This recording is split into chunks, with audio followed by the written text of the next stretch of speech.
안녕하세요. 양신TV 고대고양이 양신 나은식 수지사입니다. 오늘 얘기할 거는 고양이 이름이에요. 지금 이 영상을 보시는 분들의 고양이가 미미야 이렇게 부르면 자기 이름을 기억하나요? 아니면 알아듣나요? 많은 분들이 고양이 이름을 부르면 우리 고양이는 이름 참 잘 대답해요. 아니면 우리 고양이는 맨날 무시해요. 우리 고양이는 어쩔 때는 대답하고 어쩔 때는 무시하는 것 같아요. 근데 과연 진짜 고양이는 자기 이름을 알긴 하는 걸까요? 그래서 오늘 주제는 고양이가 정말 자기 이름 기억할까? 에 대해서 여러 가지 이야기들을 한번 해볼까 해요. 고양이가 이름을 인식하느냐 안 하느냐에 대해서는 당연히 흥미로운 주제이기 때문에 이걸 가만히 놔둘 수는 없을 거예요. 그래서 실험을 했던 결과가 있습니다. 2019년 일본 도쿄 대학교 사이토 아치코 박사팀은 정말 흥미로운 실험을 진행했어요. 어떻게 진행을 했냐면 고양이한테 아무 의미 없는 단어 4개를 먼저 들려주고 마지막에 그 고양이의 이름을 들려줬죠. 제가 아까 처음에 얘기했던 것처럼 미미라는 이름을 쓸게요. 첫 번째 단어는 사과, 두 번째 단어는 장화, 세 번째 단어는 핸드폰, 네 번째 단어는 라면 이렇게 제시해주고 마지막에 고양이 이름인 미미라는 단어를 들려줬어요. 결과는 당연히 예상을 했겠죠. 고양이들은 자기 이름이 나왔을 때 귀를 움직이거나 고개를 돌리는 등의 뚜렷한 반응을 보였다라고 해요.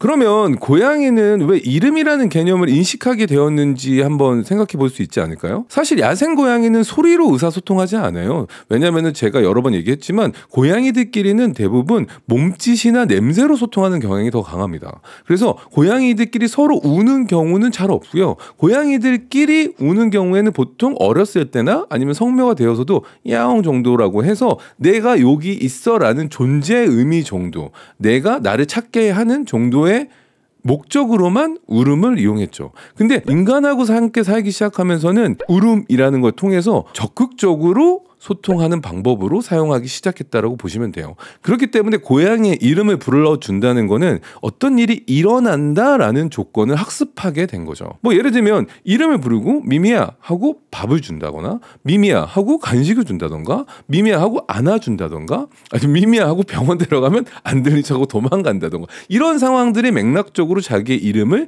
기억하게 되는 강화가 되는 결과를 나타냈다고 보시면 돼요. 그래서 고양이한테는 이름은 그냥 소리가 아니라 어떤 무언가 결과를 가져오는 신호로 인식됐다라고 보시는 게 좋습니다.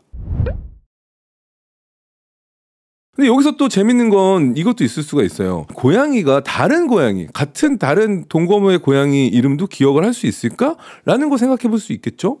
그래서 2022년 교토대학교의 또 다른 연구에서는 고양이들과 함께 사는 다른 고양이들의 이름도 기억한다는 사실을 연구해 봤어요. 고양이에게 동료 고양이 이름을 들려준 다음에 화면에 그 이름에 해당되는 고양이의 얼굴 사진을 보여주는 형태로 실험을 진행을 했어요.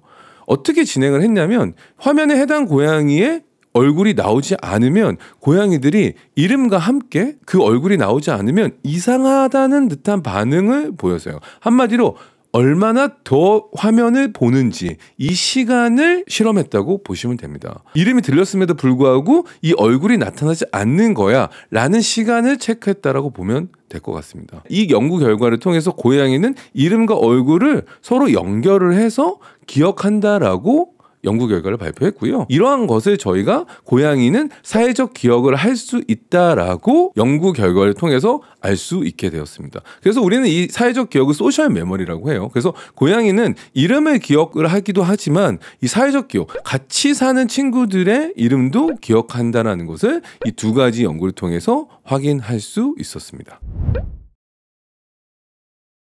그러면 왜 고양이들이 이름을 불러도 오지 않고 쳐다보지도 않고 이름을 안다라고 생각하는데 반응을 안 하냐? 이건 간단해요. 반응을 하지 않는 거는 바로 지금 반응할 이유가 없기 때문이에요. 고양이는 그래도 이성적이기 때문에 반응, 이 결과가 나한테 이득이 되지 않으면 잘 움직이지 않거든요. 그렇기 때문에 결론적으로 고양이는 이름은 기억하지만 반응 여부는 상황에 따라 다를 수밖에 없는 거죠. 그럼 어떻게 하면 고양이가 이름에 더 잘 반응을 할 수 있을지에 대한 팁을 잠깐 드릴게요. 이름을 항상 같은 억양으로 부르기. 그다음에 이름을 부를 때는 긍정적인 보상이 항상 따라오도록 간식이나 칭찬이 결과가 돼야 됩니다. 당연히 병원을 간다던가 목욕을 시킨다던가 발톱을 깎는다던가 칫솔질을 한다던가 약을 먹어야 된다던가 되게 하기 싫어하는 행동이 있을 때는 웬만하면 이름을 부르지 않는 것을 추천드려요. 고양이가 이름을 잘 기억하고 쳐다보게 하고 하는 가장 좋은 팁은 고양이한테 이름을 부르는 것은 좋은 일이 일어난다라는 인식을 심어주는 게 핵심이에요. 오늘 제가 영상을 통해서 고양이가 이름을 과연 기억할까? 동료 고양이에 대해서는 어떻게 생각할까? 왜 고양이는 어떨 땐 반응을 하고 반응을 하지 않을까? 고양이 이름을 불렀을 때 고양이가 잘 반응할 수 있게 하는 연습에 대한 팁을 안내해 드렸는데요. 고양이 이름을 부른다라는 거는 저희가 행동학적으로 가장 기본적인 교육 중에 하나고 이걸 평상시에 연습을 해놓고 한다면은 여러분들이 고양이와 생활하는데 도움이 되고요. 그리고 생각보다 우리 고양이들은 우리가 생각하는 것보다 훨씬 똑똑하기 때문에 너무 고양이가 이름을 무시한다, 이름을 알아듣지 못한다라고 생각하실 필요는 없을 것 같아요. 오늘 영상이 도움이 되셨다면 구독과 좋아요, 알람, 댓글까지 부탁드리면서 안녕.